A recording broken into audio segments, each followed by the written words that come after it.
This is Defiance Daily Dispatches for the Defiant. It is Friday, and it was a bad day for Donald Trump. It was a bad week for Donald Trump, period.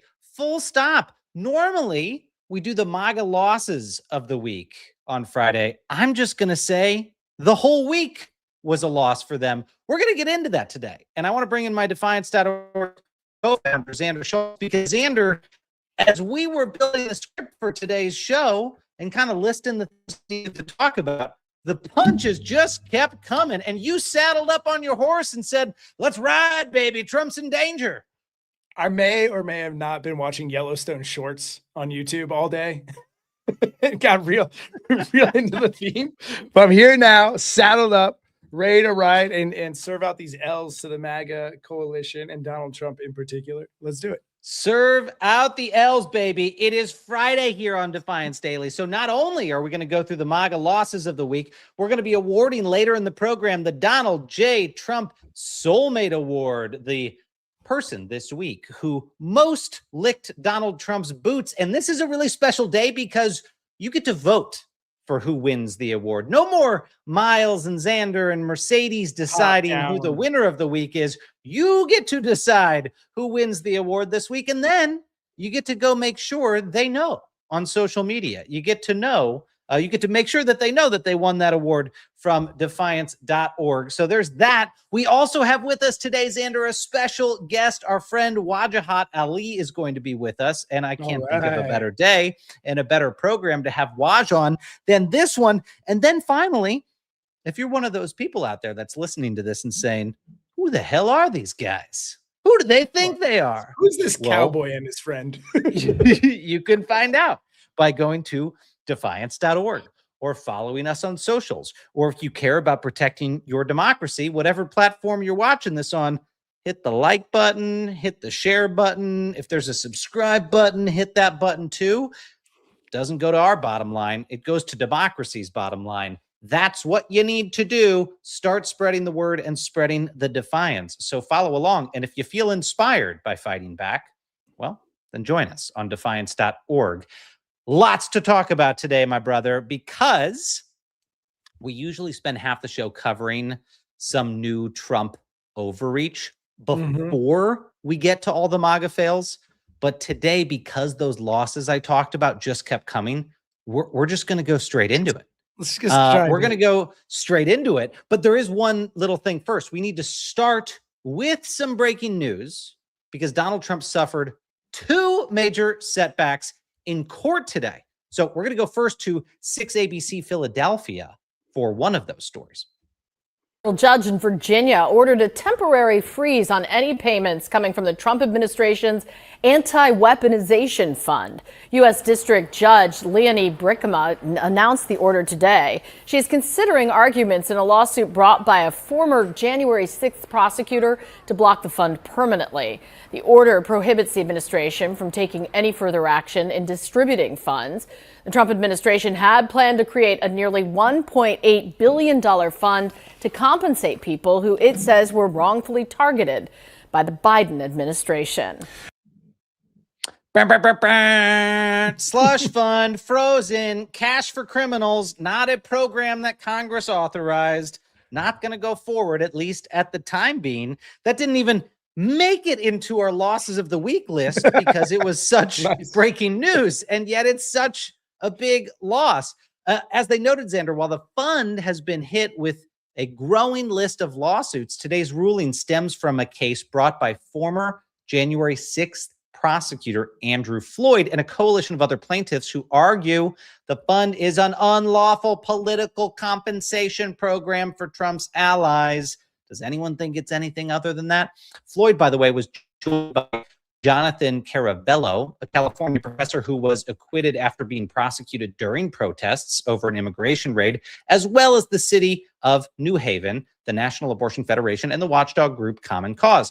Together, Xander, they argued that Trump's so-called anti-weaponization fund was never authorized by Congress and amounts to a taxpayer-funded rewards program for political buddies of the president. And notably, the judge said that pause was necessary to ensure taxpayer money is not irreversibly distributed before the courts can determine whether the program is even legal, which is really great, Xander. They've literally frozen Donald Trump's ATM machine and said, you can't crank out the cash. Nope. Full stop. Paused. The courts have demanded it. When we have our Defiant Hero of the Week, this judge would have been a great nominee if we had that going this week.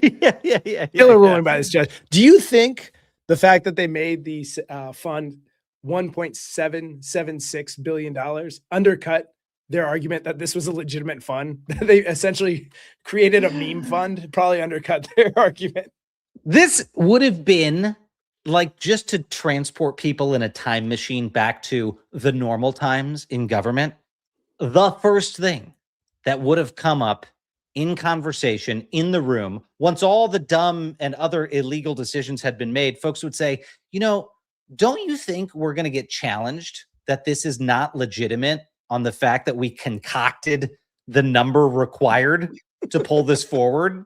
Like, don't you think that that's going to be like a big target out of a hat on the program's back, that we created a compensation fund that we didn't determine based off of what we estimated the actual needs of compensation were? We just wanted a cool number for the president. We want a meme coin. These are the people who brought you like Doge meme and all these other dumb coins. So it makes sense. Look, I've been saying all week, I know people were despondent about the slush fund. They should be. They should be despondent about the corruption, but they should be heartened by all the defiance and the near certainty, in my view, a non-lawyer, that this thing is going to be ripped to shreds in the courts. And we're already starting to see that happen. And guess what?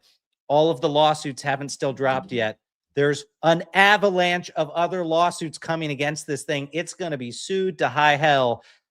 Cash for Criminals is dead.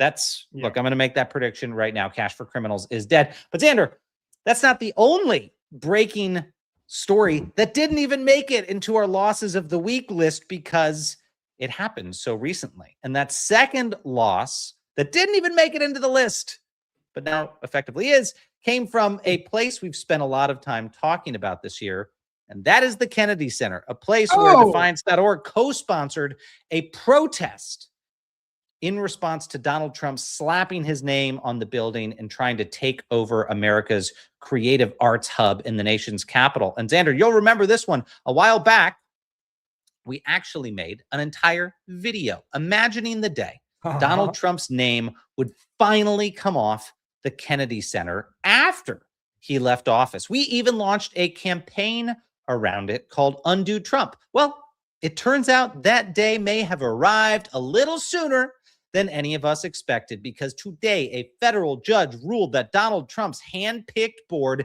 did not have and does not have the authority to rename the institution after him. The board approved the change in December, and today Judge Christopher Cooper shut it the hell down, writing that Congress gave the Kennedy Center its name and only Congress can change it. The judge, by the way, also blocked the board's plan to close the center for 2 years while it undergoes renovations, finding that the decision was rushed and based on, shocker, incomplete information.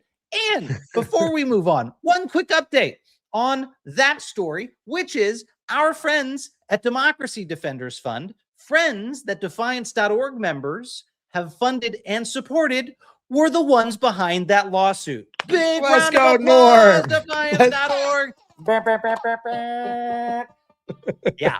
Seriously, folks. Seriously. All right. If you wanna have a fun talking point to take into the weekend, if you're a Defiance.org member, stop listening to us at the end of this program and go tell someone, hey, by the way, I've been funding the group that sued to take Trump's name off the Kennedy Center, and news alert, it's coming off the Kennedy Center. Now, little caveat for folks, I'm trying to find out exactly when the Kennedy Center is going to comply with this order.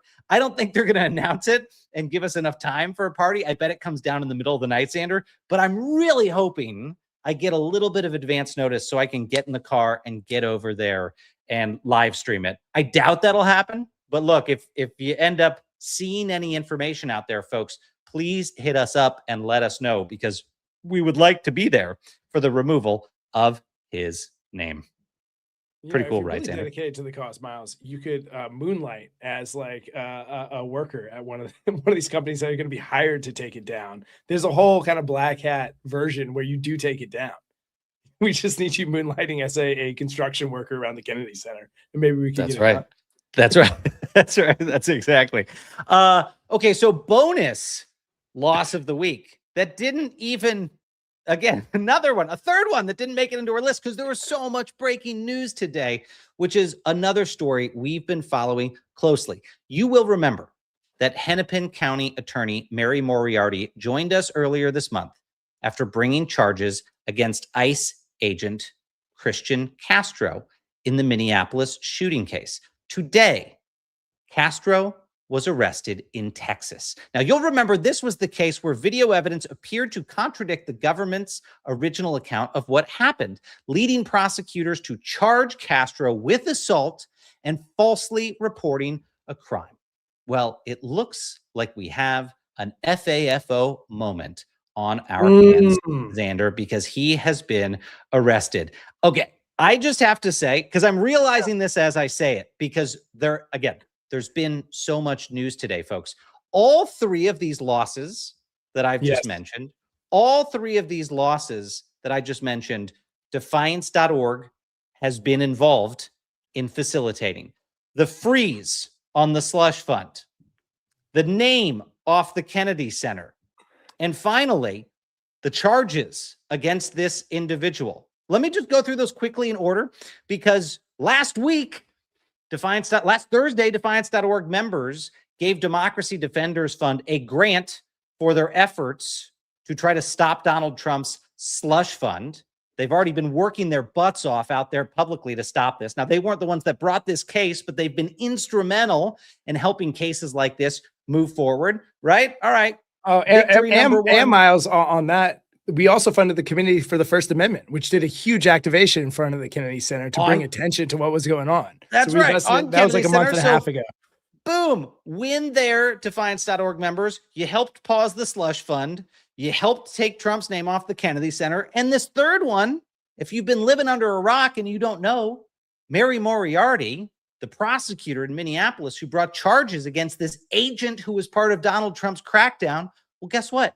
Mary is one of the founding members of the Fight Against Federal Overreach, a project launched by Defiance.org to hold federal agents accountable who broke the law. Win, win, win. It's Friday. So, sorry, I said there was one thing you could go into the weekend telling your friends and family. There's three things you can go into the weekend telling your friends and family is that you have helped shine a light on and stop Donald Trump's slush fund, at least for now, pull his name off the Kennedy Center, and support the prosecutors who successfully today had a DHS agent arrested for one of Donald Trump's crackdown shootings in Minnesota in January. We could almost end the episode here. There's so much happening and so much that Defiance.org members have been involved in. Big round of applause, folks, for everything that you've done. Now, we've got a special friend that's going to be joining us for the original list we compiled of MAGA losses of the week. I can't even believe there's a bonus here. Right? This is like more and more on top of the thing. The corruption, the criminal activity, it's all being exposed on this Friday, May 29th. And with, again, a lot of involvement from Defiance.org and Defiance.org members. And with us to talk about those additional losses is the incredible Wajahat Ali. Is he here? Hey, Wajahat Ali in the building. What's going on? I should have worn a hat. No one told me today was hat day. It's Friday. You have time if you want to scramble over there. If there's one with where is your cowboy hat? You know what? I'm so glad you guys are talking about this because I think it's important since we live in the, I said 7th circle of hell because I'm an optimist. Other people said 9th circle of hell. We need to find these small victories, but I think these victories are coming. They're small, but it's our job to collect them and share them.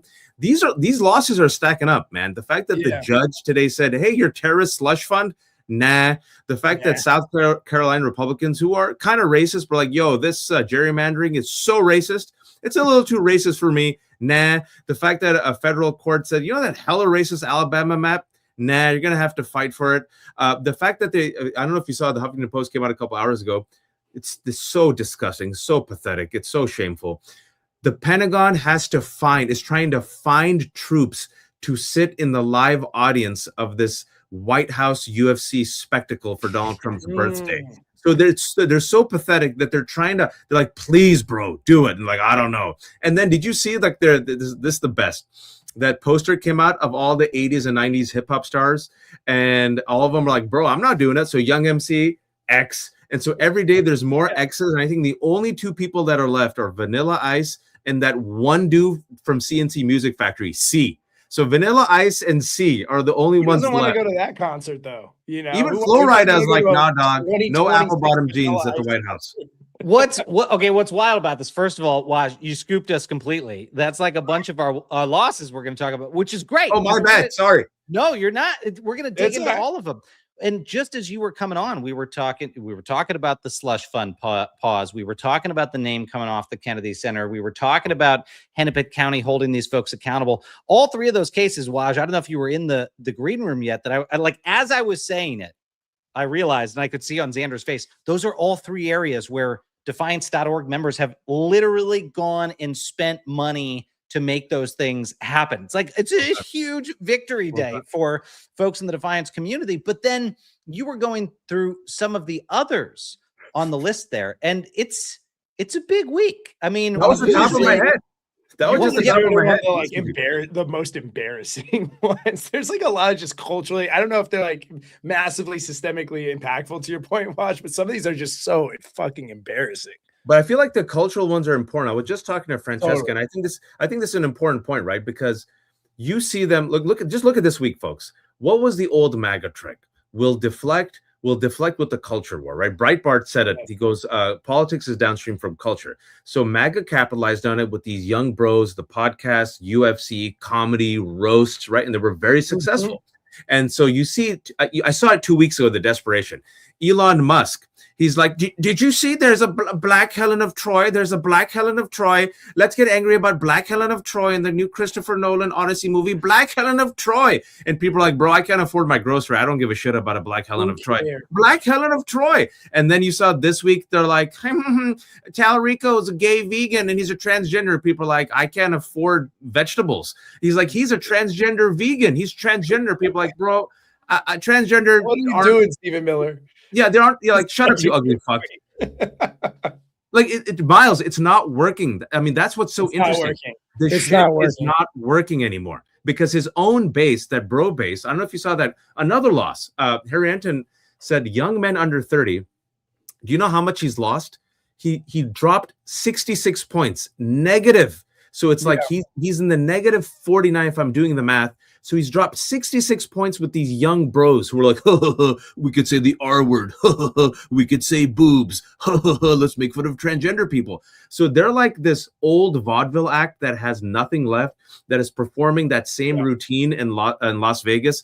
And like everyone else who's there is drunk. And one person says, boo. And another person says, shut the F up. You're ugly. And they're like, you shut up. They even brought out that old Harambe meme from 10 years ago. And people are like, what's wrong with you, bro? So I think we have to see this as wins. They're losing culturally. The small wins add up, Miles. Well, you know what it reminds me of? When you say the old vaudeville act, it reminds me like Adam Sandler in his early movies. It's kind of funny because it's like a 30-year-old man who refuses to grow up, but like a 50-year-old man who refuses to grow up is not funny anymore. It kind of feels like that. It has that tone of like, look, it was all right. The first act of this, it was all right, but it's just embarrassing now again. But even in Billy Madison, when he was in his 30s acting like a fool, we laughed at him because he was a fool.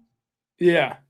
But it's not working. And so I think these victories, the fact that they're not working, I'm sorry for this, but I was really thinking about this because we've all spent time with MAGA. And this is why I think I'm trying to give people some wins here on a Friday night.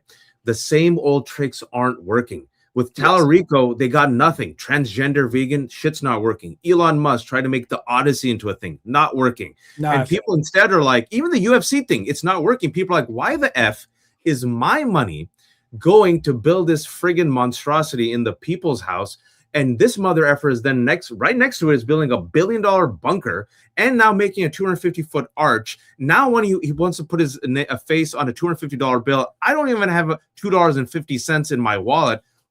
I can't friggin' afford my gas. Why the hell are we in Iran? What the F? And how come Don Jr. got $650 million from the Pentagon? I see the pitchforks coming out, folks. I see the pitchforks. You know, I've never been a big advocate for lighting money on fire, but if Trump's name is on the $250 bills, I'm going to make the case for it. Waj, I'm glad you brought up that that waterfall of different losses of the week, because somehow the list you just went through, none of those made it into our list. I mean, it's just like loss after loss. The list that we did put together, they all had one thing in common, which is that somebody stopped taking the first answer. Now, you're going to see what I mean by that. Let's start in Colorado, Waj. And in Colorado, Republican gubernatorial candidate Victor Marx, who's built much of his public profile around his work as a Marine veteran and founder of All Things Possible Ministries. Well, over the years, Marx and his organization have claimed to carry out more than 150 missions, rescuing women and children, Waj, from trafficking, abuse, and terrorist groups around the world. Well, this week, journalist Kyle Clark asked a pretty simple question. Where's the evidence of that? And from there, things went downhill quickly. Take a look at this clip. Claim that you make as central to your life story and your accomplishments, to me, stand out above all of the others. And it's about saving women and children. Yeah. Your campaign website falsely claimed that you had rescued more than 45,000 women and children, and that claim has since been taken down. How many women and children have you rescued from captivity and abuse? We've never publicly given the number out for security reasons, and we don't have a need to. Giving a number would put people in danger. Yes. You certainly do use specific rescue numbers, though, when you feel that it suits your purposes. You wrote in February of this year, just last month, our team rescued 43 children from the grips of evil predators. Where did that rescue of 43 children happen? In the U.S., and that was by, through, and with law enforcement through a special operations that we do with protecting children's innocence. Are you referring to Operation Northern Lights in Florida? Yes. Okay. So the U.S. Marshals named 25 partner agencies, including 2 rescue ministries that were involved in that operation. They said nothing about you and your ministry. Oh, man. But you're claiming credit for those 43 rescues? They didn't even mention you. Yeah, not credit, participation in what we do. You said our team rescued 43 children, and the marshals who ran that operation named 25 partners and never said a word about you. Does that mean we didn't help them? No, I'm just curious why you think that is. Great question. We don't require that we be listed or named in any operations.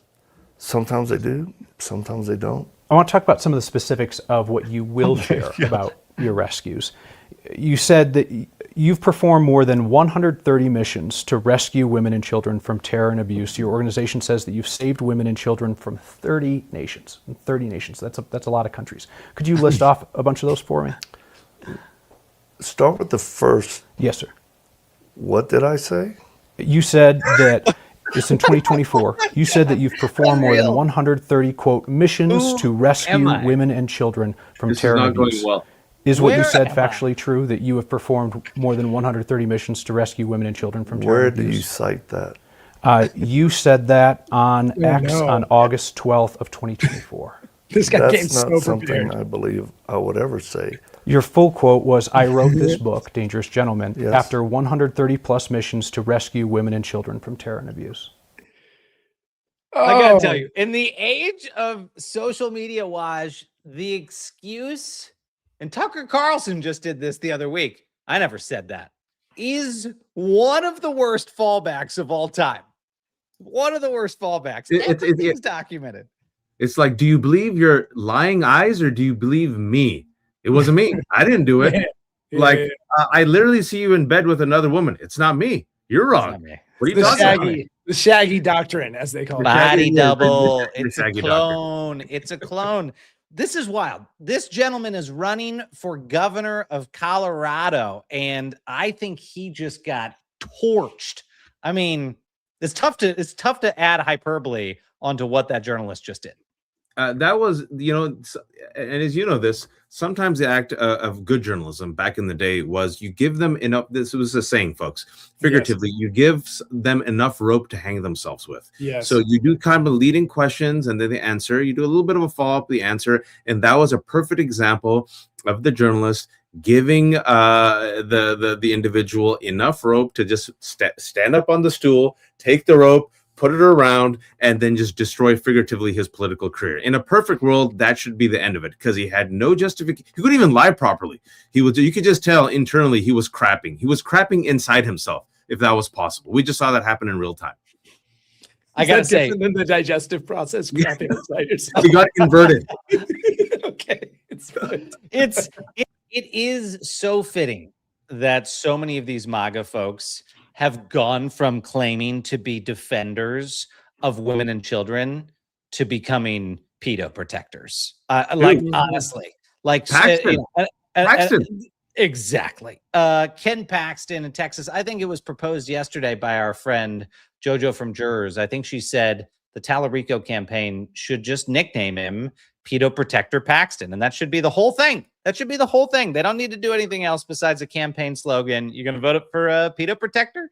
Yep, that's the ball game. Didn't you guys almost get a sense of? I had almost a feeling of deja vu watching that journalist do what he was doing. Like, we used to see that more often. Yeah. Like, oh yeah, journalism used to have, they weren't just buddies with all these guys. They had kind of this antagonistic relationship with these guys, holding them to task all the time. And that was a throwback moment. And it'd be great to see more of that from the press corps. Oh, you're Sorry, muted, Wash. Real quick, I just want to share with y'all, because I was with CNN for a year as a contributor. And let me tell you all that when it was right before the pandemic, and I used to go in the green room. And so in the green room, you used to go there and used to sit down, used to have a free Coke. And this was right before we were going to go on air and talk to folks. And a lot of these Republicans used to come there and sit down. Two things I want to share with y'all. Nearly every single Trump supporter, guess what? Every single Trump supporter, before and after, they said, I hate this guy. I can't stand his base and his voters, number one. Secondly, what they used to do is they used to say, you know what? I'm friends with all these people. It's okay. So they used to party with all the anchors and hosts. And afterwards, they sat there, and it was a nice big grift for all of them. So all this is, if you will, a big grift where they're all friends and they're all pals and they all get along. But that was an example of one individual who decided to do his job. And decided to do his job in a non-confrontational way. He did his job, asked the follow-up questions, and it's a one big club. And if you don't believe me and you think I'm making this up, folks, I give you the White House Correspondents' Dinner from last month. Yep. Yep. That's right. That's right. Well, that man for sure was not a Scott Jennings, who is, I think, officially categorized by scientists as a quivering, wasted piece of jelly. Anyway, we go on to our next MAGA loss of the week, which involves a microphone finding its way into the wrong hands. Fox News recently hit the streets looking for reactions to Alexandria Ocasio-Cortez, and I think it's fair to say that they were hoping for a very specific answer, and instead they got this. Take a look. What has she done for your district? I think for instance, she helped bring 30,000 books to school kids within the district. Did you vote for her for president? If depending on what the field looks like, maybe. Yeah, I think she's very smart. I think she's well educated. She's very articulate. I think I really like what she stands for. I did like her spirit. I did like that she was out there talking to people and greeting people on voting day. So I was coming off the subway and there she was. Do you think spirit and greeting people is enough of a qualification to be president? It's a start. It's so good. It's so good. And that's what, by the way, that was a pre-recorded segment, which meant they took that into the cutting room. The question is, what hit the cutting room floor? They probably had people who gave such flattering examples of AOC. The most damning examples they could find was someone saying she shows up, she greets people, she takes the subway, she's done things for school children. Yeah. Wow, Fox, having a hard time. When they try to find people who want to rail against Mamdani in New York, it gets increasingly hard. It's also when Fox tried to create manufactured outrage over the past 2 years, taxing billionaires. And then they show their own poll where people are like, yeah, taxing billionaires. They're like, anyway, next segment, a transgender M&M candy. Yeah, well, Watch, to your point, like we're a long way from this being like the Rupert Murdoch, like Milton Friedman vision for the Republican Party, right? Like Donald Trump has totally transformed the Republican Party, and right. they have a completely different set of agendas that every once in a while Fox forgets, and they go back to those old priorities. And to your point, they're like, yeah, we fucking hate billionaires and we don't want to go to war. Amen. Well, okay, third one. Waj, maybe you've got the connection. Maybe our producer has got the connection, but this is about someone who we have to bring onto this program. And I want Waj to be here when we talk to this individual, because our third MAGA loss of the week comes from someone who managed more journalism in about 2 minutes than some of the cable news networks manage in an entire week. And his name is Santiago Campos. He's an 18-year-old high school senior from Washington, D.C., who was awarded the prestigious Mike Wallace Memorial Scholarship at this week's News and Documentary Emmy Awards. That scholarship, by the way, is funded by CBS News, and Campos was invited on stage to accept it in front of some of the biggest names in television journalism. Now, most people would probably go up there, watch, and they would smile and say thank you, and they'd be so excited, and I'm going to put this on all my college and scholarship applications, take the check, and leave. But Santiago had other plans. Let's watch. And while I want to thank CBS News for funding this generous gift towards my education, I want to also acknowledge how the recent direction of the outlet stains the legacy of Mike Wallace, the namesake of this scholarship. As corporate elites take hold... What a boss.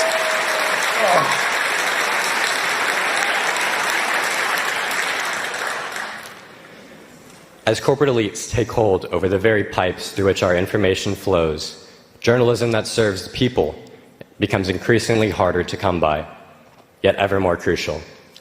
And what the people want is the truth. So if at any time you hesitate to utter the word genocide or remain silent in the face of blatant lies, remember to ask yourself, who is this for? I hope you choose us. Thank you. Wow. And while I Hero of the week. Hero of the week. Totally. Well done, young man. I mean, going back to my point when I was telling you that brief story, and I'll have specifics for you, but that CNN story, the White House Correspondents' Day, the incestuous club, where they sit there and laugh and smile. Scott Jennings just ridicules them to their face, where they sit there and go to Donald Trump and kiss his ass, even as he says you're the enemy of the people, as they sit there and sleep with each other and party with each other and think it's oh so great to get the scoop, even though fascism is right around the corner. Here's this 18-year-old that gets up at the start of his career and reminds everyone, hey, look at what American journalism was. Look at Murrow, look at Cronkite, look at CBS, look at what we're supposed to do. And he just casually and calmly just morally slapped them in the face. And it was an 18-year-old doing it. I love it. It was awesome. Yeah. That is what this looks like. That is defiance, all right? Donald Trump came back into office wanting to make people feel like they could not do what that young man just did. Scared because he would investigate them. He would prosecute them. He would ruin their lives. DOJ would open up inquiries. Other agents, agencies would open up inquiries. The news networks wouldn't hire him. He would be canceled. I mean, they've tried every single way to intimidate people like Santiago for exactly what he just did. And he did it anyway. Here's the thing. He spoke with the Guardian newspaper afterwards. And here's what he had to say. He said, quote, I knew it was kind of what I had to do. I felt like I couldn't just accept the scholarship and also ignore just how wrong the direction of CBS is going. Awesome. I was nervous to speak to such a large crowd, but there was never a question about if I was going to say the things I said or not. I think that was always my plan. Guys, I wonder if we're all about the same age. I wonder if the youth are better positioned to criticize power than we were. In some ways, like we were coming up in the kind of end of history, post-Cold War America, and I had to fall out of love with a lot of the American propaganda that was given to me about who we were and how we achieved things and how our system worked. And I had become disinfatuated with it over time. And there were a lot of adults that were older than me that I really wanted to like me and I wanted to work for one day and build companies with, etc. These kids have grown up in the Donald Trump era. You know, they've grown up in an area where they know about climate change. They grew up in an area where they're way more cynical about capitalism and the abuses of people all across the world. And so I wonder if for those reasons, they're much better positioned to be active dissenters and members of the Defiance than maybe we were at the same age. And I think to your point, but also other things that are happening is things are so much worse that if you look at every single metric of young people, it's so sad. We've talked about this often in my show. If you look at every poll, folks, young people, ask them about the future, hope, optimism, marriage, economy, education, all negative. All negative. Totally. Not stupid. They see it. This is the first generation that is poorer than their parents' generation. They're like, I don't know if I have Social Security. Forget Social Security. Will I have healthcare? In fact, I don't have healthcare. I'm barely getting by because I'm on my parents' healthcare. Will I get married? Will I have enough money to get married? Even if you listen to some of these alpha bros, you know, the shtick, the toxic Magnolia Tom Cruise shtick, which is now making people so much money, the Andrew Tate shtick. If you really listen to them sometimes, what do they say? Everything's effed anyway. Yes. We can't afford women. So what's the point? Dating women is gay. So we're not even red pill. We're not even blue pill. We're black pill. We're accelerationists. Everything's a joke. So they're becoming like these nihilists, right? So the fact is some of them in the extreme are becoming nihilist, but this other group is coming and says, no, we don't give a shit. You guys are bringing us down. We're going to destroy you. So if you saw last week, another good news story was these valedictorian speeches. I'm sure you saw the Google guy, Eric Schmidt, who was in Arizona. And then there was another guy. They were trying to extol the virtues of AI. And I don't know if you saw these clips. Like, it wasn't just one or two or a few. All the kids, all the graduating kids repeatedly booed this man. And then he was like, now, kids, the AI is here. Like, boo. Now, kids, you're going to have to make money. You know, it's like graduate plastics instead of plastics AI. And they were like, boo. And I think they're fed up with it. And I also think two things, because it's the selfie generation, right? All of them are kind of comfortable speaking to a camera. Like all of them are confident posing. All of them are confident having an audience. Whereas I'm speaking for myself. It took me a long time to develop that confidence to get in front of a crowd. I was like 10 or 11 and 12 and slowly but surely. But these kids are born that way. So I think that more of a type of confidence to not just speak out, but to also then reach out to a global audience. And that's bad for billionaires, man. It's funny. My sister just brought up this video she saw, which was talking about millennial cringe, like Gen Z made it. And they talk about the verbal pause that millennials do, where they start a conversation to the camera, where they go, "Hi there, I'm Xander." And that's not, and Gen Z just starts talking naturally. And Waj, it's so interesting to your point. Like, before, I grew up, afraid of talking in front of big crowds, right? Yeah. Because they're so different than the way I engage socially on a one-to-one level but for them, it's one and the same, because the whole thing is talking to a camera. So they can be, incredible speakers to the general public in the same way that they send Snapchats to their friend. It's such a great point you made.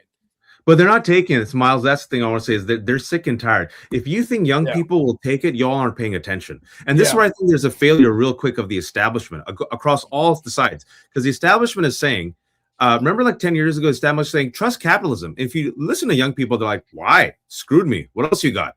MAGA. Okay. MAGA sucks. What else you got? Democratic socialism? Sure. What else you got? Like, they're not just shoveling into their mouth what we were told. We were told capitalism, like capitalism.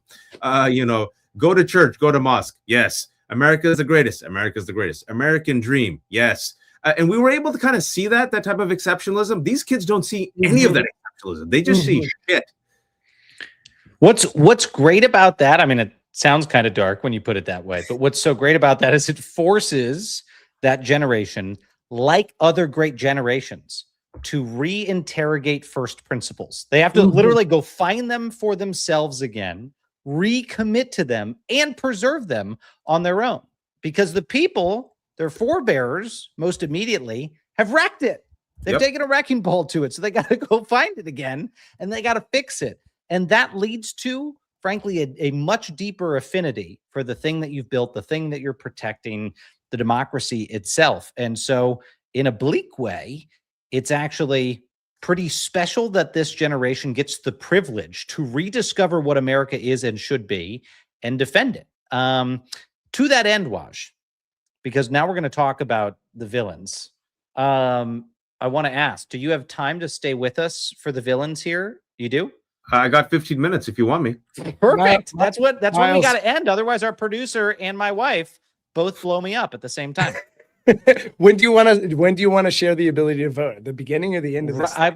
Right now. So here's what we're going to do. So this, just for background for folks and for Waj, in case you haven't seen us do this, we started giving out the other month the Donald J. Trump Solemate Award, spelled Solemate, Solemate, as in a shoe, because there was a story we just could not get over about Donald Trump gifting his favorite shoes, these black Florsheim Oxfords, to his acolytes.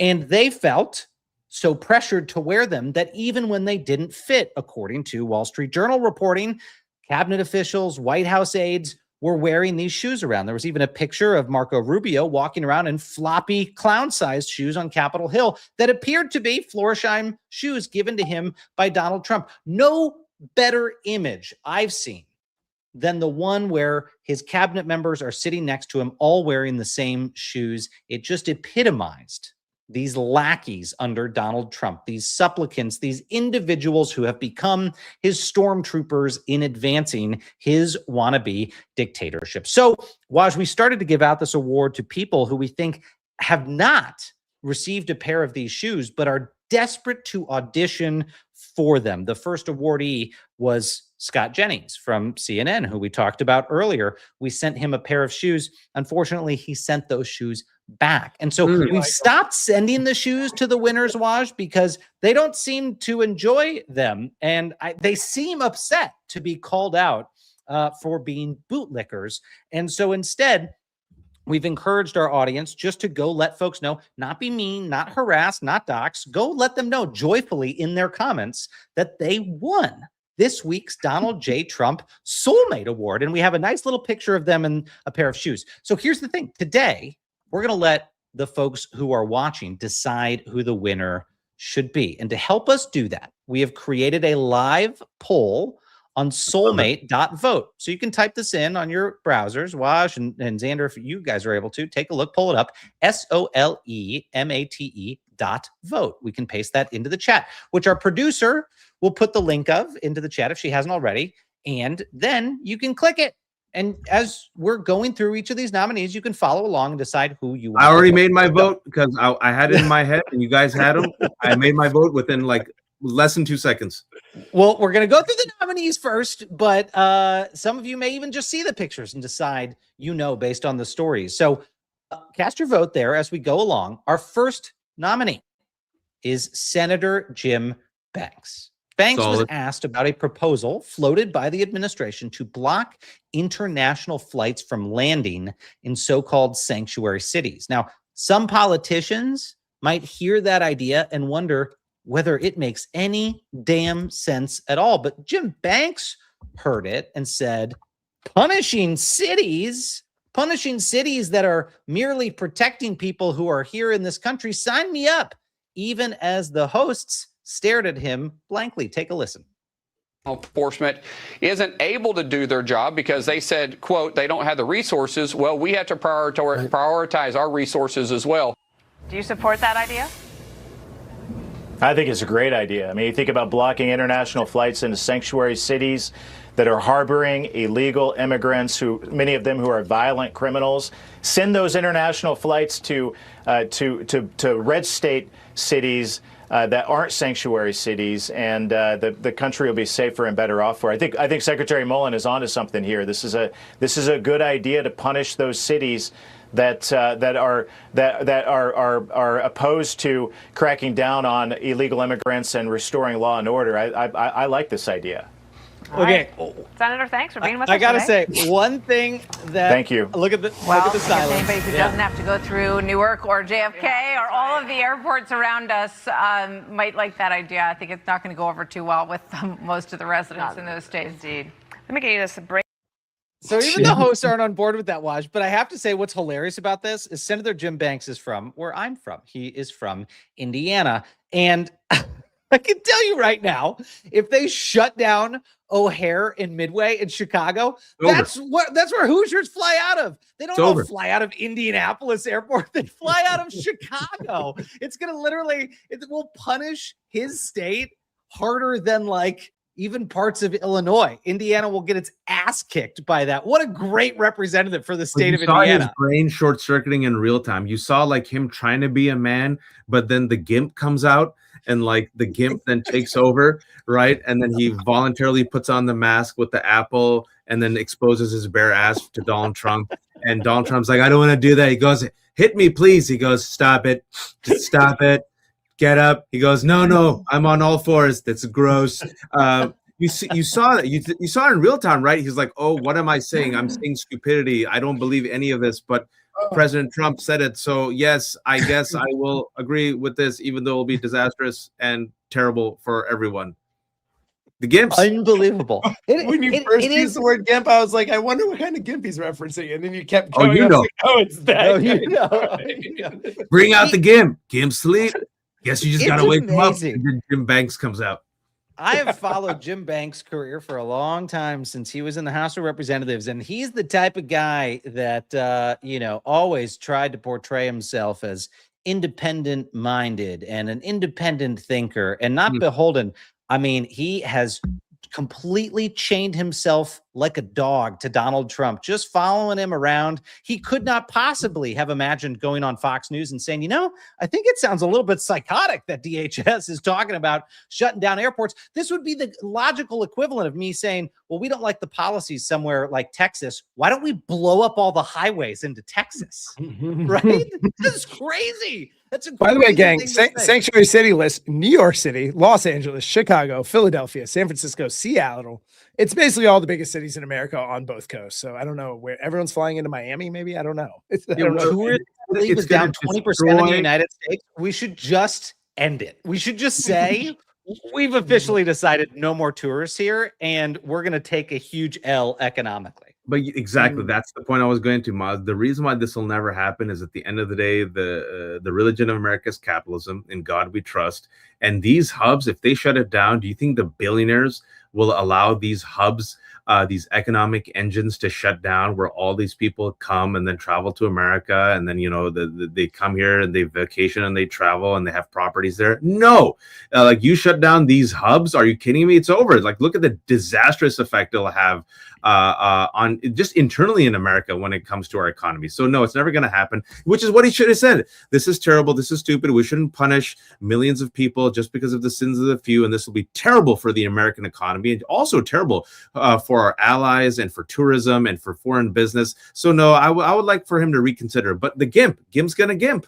What are you going to do? There you go. Well, he's not the only nominee. So our second nominee this week for the Donald J. Trump Solemate Award, willing to embrace anything and everything that his administration wants to do, is Congresswoman Lauren Boebert. This week, Kyle Clark asked how she felt about something Donald Trump had said about her. And let's just say the answer explains exactly why she made the list this week. Here we are 7 years later, and Donald Trump is threatening to endorse a primary challenger against you. Life comes at you fast, huh? It does, yes. A lot has changed over the years. My support for the president has not changed. President Trump never just disagrees with people, right? He has to disagree and insult people. Yes. President Trump called you dumb. If one of my friends called me dumb, that would bother me. Did it bother you? Well, I think it was low IQ. He used the word dumb. Did he use dumb? Yeah. Well, I mean, that usually... He said weak-minded and dumb. Weak-minded, that's right. I mean, he could have thrown in there that I only have a GED, and that would have been okay and completely factual. Amazing. But I'm still going to continue to support him and the promises he and I have both made on campaign trails to ensure that we keep those promises. You know what? Trump might have had a point. I think Trump might have been onto something. That was, he could have said low IQ because that somehow is better. Low IQ somehow is better than dumb. And he could also said I have a GED. That would be accurate. In fact, you know what? He is right. I am dumb, and I do have low IQ. He is correct. It was very close between. I won't mention who I picked, but let's just say she was up there among the three. I was just for that half second. I was contemplating. Okay, that was the first time I've seen that clip. I can't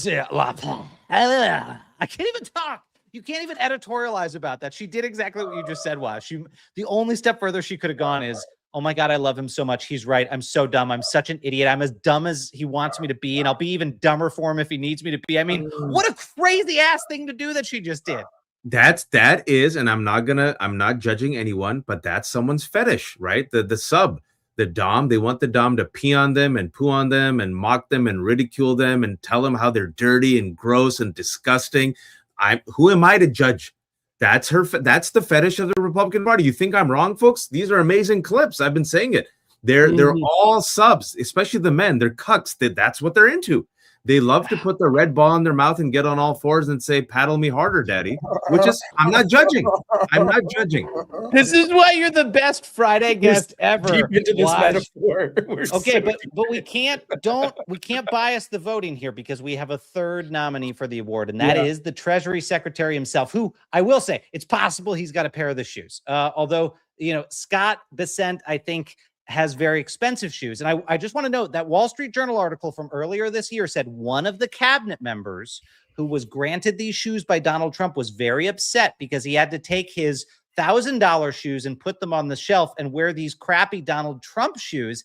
I don't know that it's the Treasury Secretary, which is why we put him on this list, but I think there's a decent chance. But nevertheless, he could still win today at a moment when Americans continue worrying about housing costs and grocery bills and whether they can afford the basics.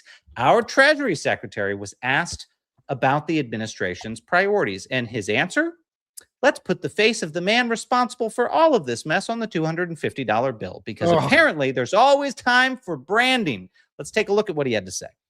Do you think it's a good idea that when people are struggling to afford gas and groceries? Look, I think it has. I think that it's bifurcated. Do you think we should have a 250th anniversary, the celebration?